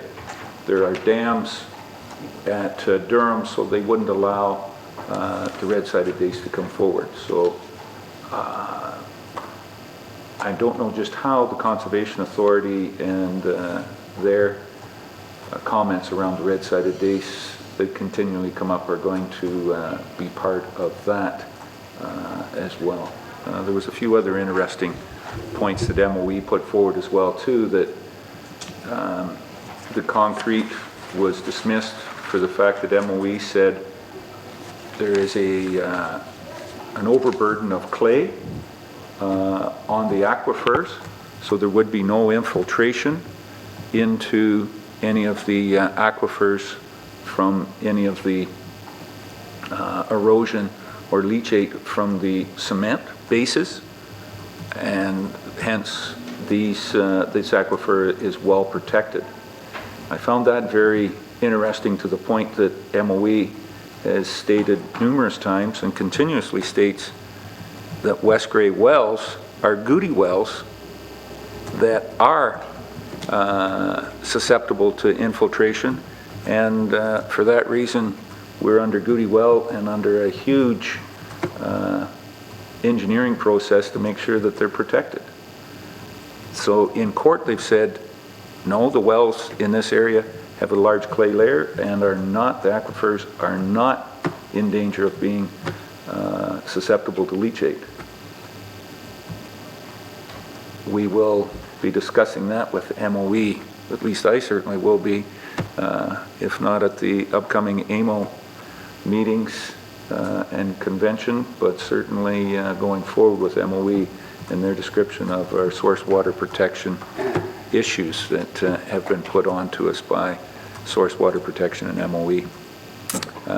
But a lot of, it's a long read, but once you get into it, it's very interesting points.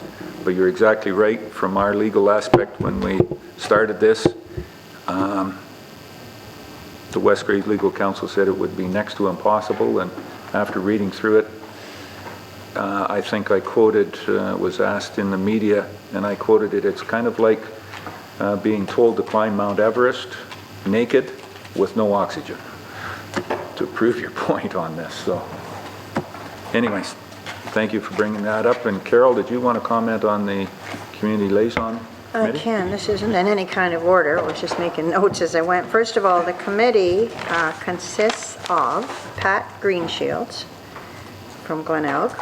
I understand she's the mother and mother-in-law of the people that own the property where the supposed marshalling yard is for the turbine construction.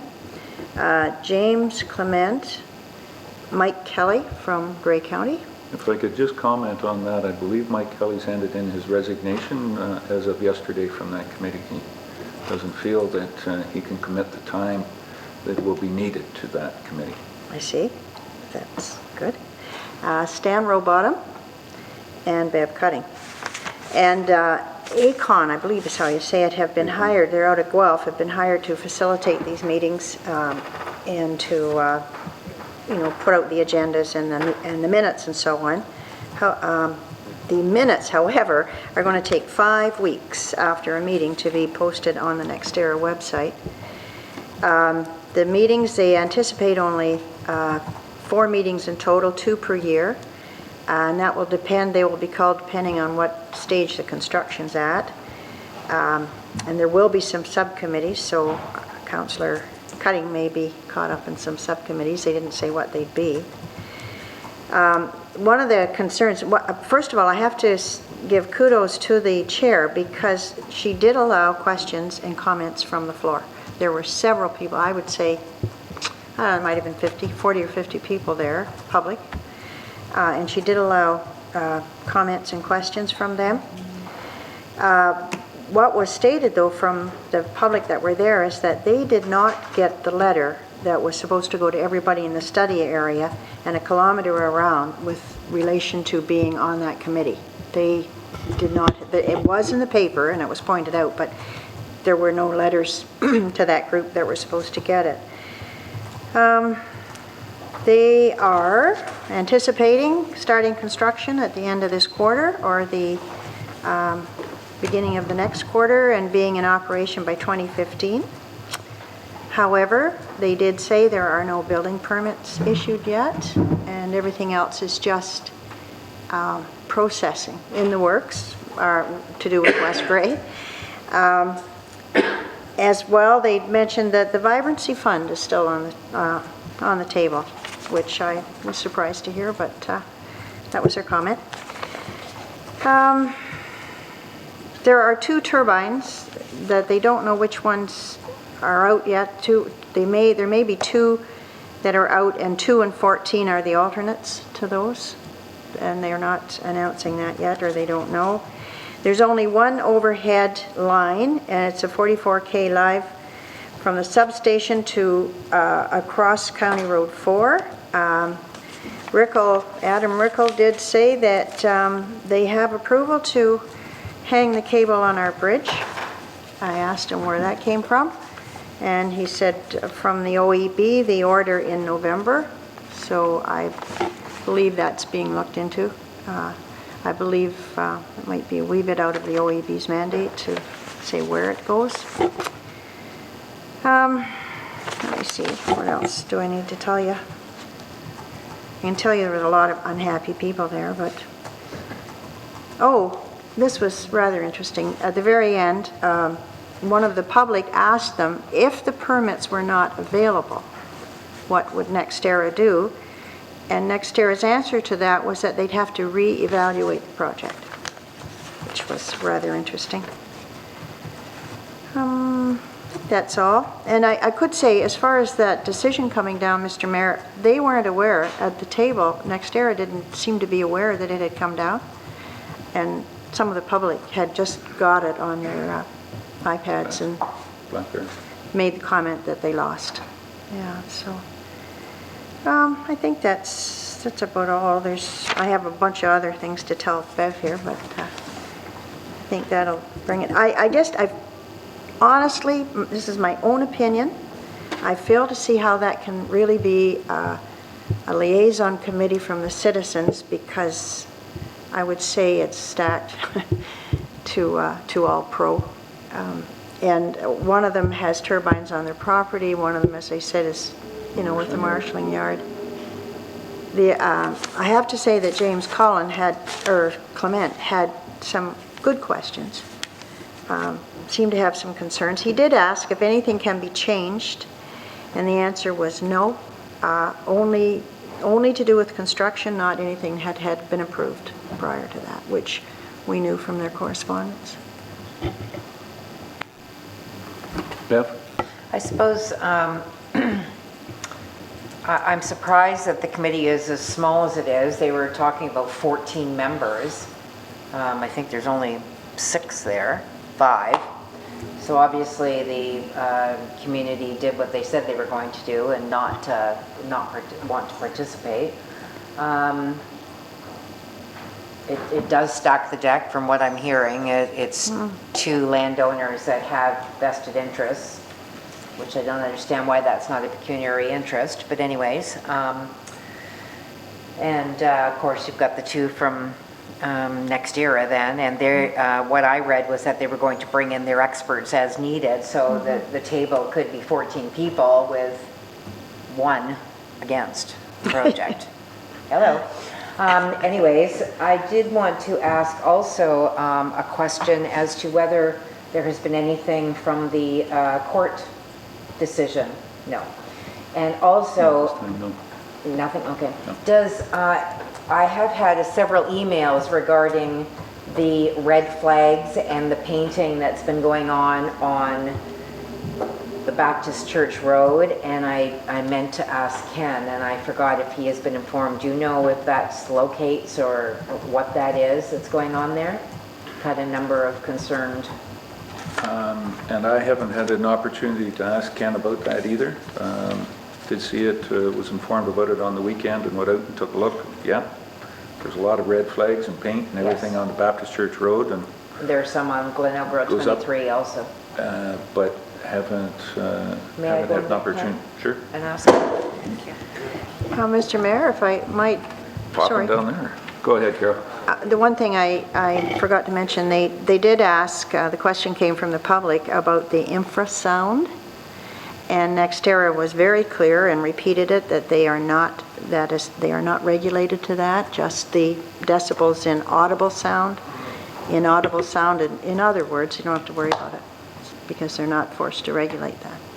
And unfortunately, that's the one that's causing the health problems with people. It's one that's been scientifically documented for certain. I wonder, Larry, it's amazing that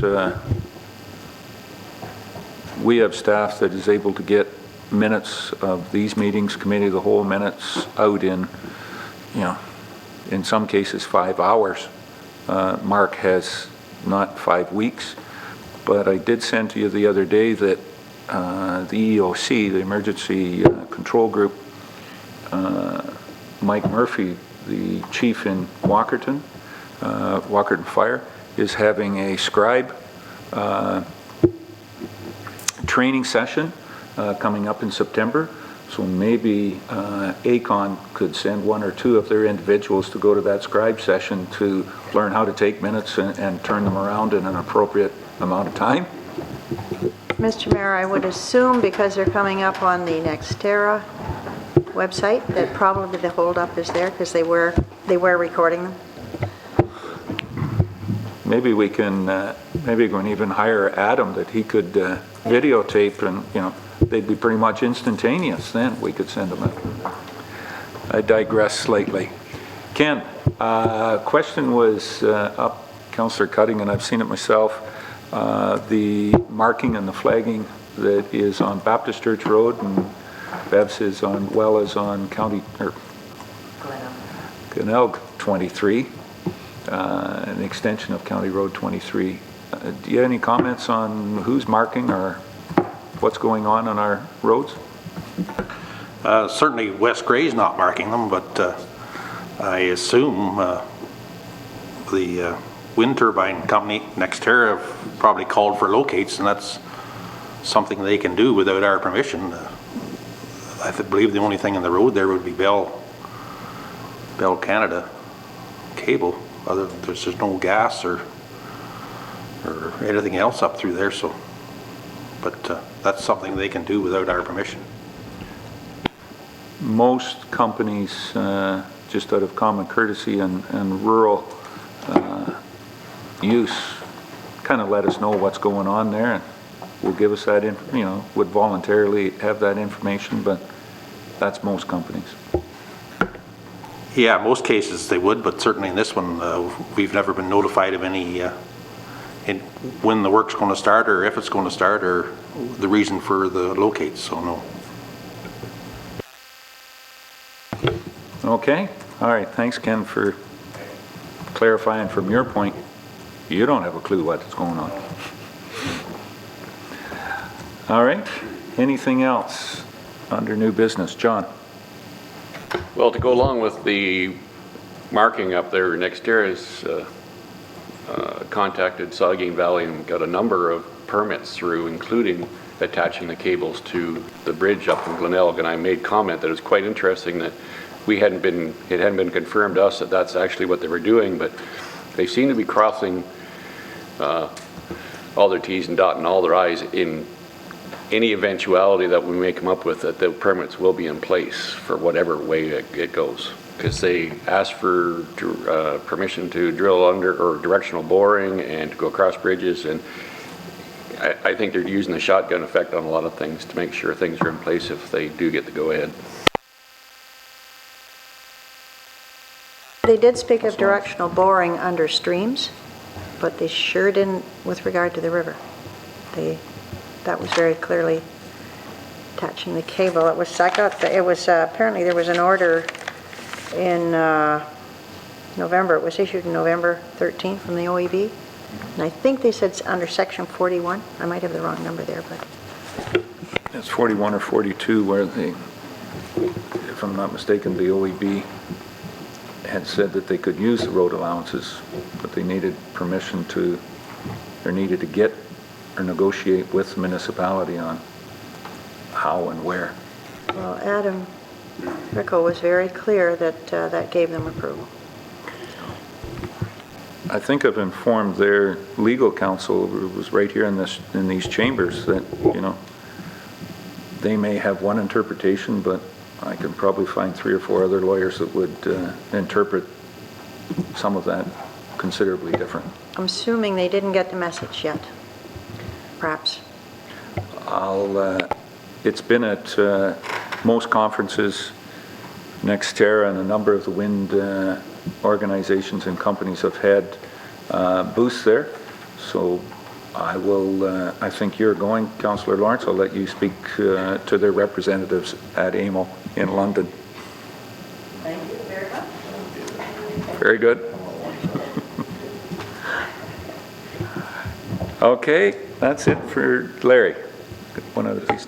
Thank you, Your Worship. Just as an update to Council in regards to our applications for delegations coming at the upcoming AMO convention, the Ministry of Municipal Affairs have gotten back to us and indicated that due to the inordinate amount of, or the large volume of requests to meet with the Minister of Municipal Affairs, our request for a delegation will not be accommodated. So therefore, I took it upon myself to request that, well, that's fine, and we appreciate the Minister considering our request. Perhaps we could meet at a venue when the Minister is in the area. And the staff member I spoke to said if I sent that to them in writing, they would pass that up the line to see if we could still move our delegation forward. Ministry of Energy has emailed me back to indicate that while they're not meeting with us at AMO, they are willing to have staff meet with us. So we're still trying to affirm the details as to what staff they were going to send to this meeting. Natural Resources, as recently as yesterday, I had an individual contact the Minister's office directly, local constituency office, to see if they could put the bug in their ear and maybe get the decision, but they were advised that all decisions in regards to delegations at AMO were made from the Toronto office. So anyway, we're still trying to get that, and I expressed the urgency on that for a couple of reasons. Obviously, riparian rights being one of them, and conservation authorities being the second item to discuss. Still have not heard from back from the Ministry of Finance, but those are the delegations that we've currently requested, and those are the responses that I've gotten to date. Traditionally, they usually let you know about 2 or 3 days before the conference, but I will keep council aware as soon as I am, whether we're confirmed or not, as soon as I hear. Thank you, Your Worship. Thanks, Larry, for that update. I know that the county had requested some meetings with MTO, and MTO was very busy as well too, their infrastructure, so the county had been turned down on those as of yet. They did get confirmation back from Aboriginal Affairs. Minister Zimmer is going to meet the county and for discussion on consultation with First Nations, so they do have one approved, but I think there's 3 or 4 other ones that are still waiting. Your Worship, did I mention MTO was one of the ones we requested, and they've also denied us, but the 2-step was on when I asked if they would consider meeting us at another opportunity. That was met with a bit of resistance is probably not the correct word, but the unknown was probably the response more so, but I will continue to follow up with that as I can. Okay, thanks, Larry. Okay. If council will indulge me, we do have a couple of items in closed session regarding property and legal matters, but we do have question periods, so if we can kind of juggle the agenda, look out to the audience, and for this matter, we have one we've endured to get rid of most, but the press is still here. Mr. Crosby, any questions, Don? Okay, thank you. If there's no questions then, and I don't believe that there are any Municipal Act notices, Mark? Addendums or notice of motions. I didn't think that we had any. So then we go to motion to go into closed session. I have a motion moved by David Molson, seconded by Mark Rapke. Whereas the Municipal Act SO 2001 Section 239(2) authorizes council and municipality to close to the public a meeting or part of a meeting for dealing with certain subject matters. Now therefore, be it resolved that the Council of the Municipality of West Grade is now going to closed session of council at 12:07 p.m. with the CEO, Deputy Clerk, Director of Building Services, CBO, to discuss items that relate to 1. Litigation or potential litigation, including matters before administrative tribunals affecting the municipality or local board, Saugeen Valley Conservation Authority. And 2. The receiving of advice that is subject to solicitor-client privilege, including communications necessary for that purpose, Saugeen Valley Conservation Authority. And 3, if I could be so bold, a proposed or pending acquisition or disposition of land for municipal or local board purposes. Okay. Mover and seconder are all right with me adding that third one? Any questions on the motion? Call the question. All those in favor? Any opposed? That's carried. Okay. Oh yeah, just kind of information. I don't know what the heck we're going to do with it. I'd like to follow up and see a bit more. Okay, we'll move to the boardroom.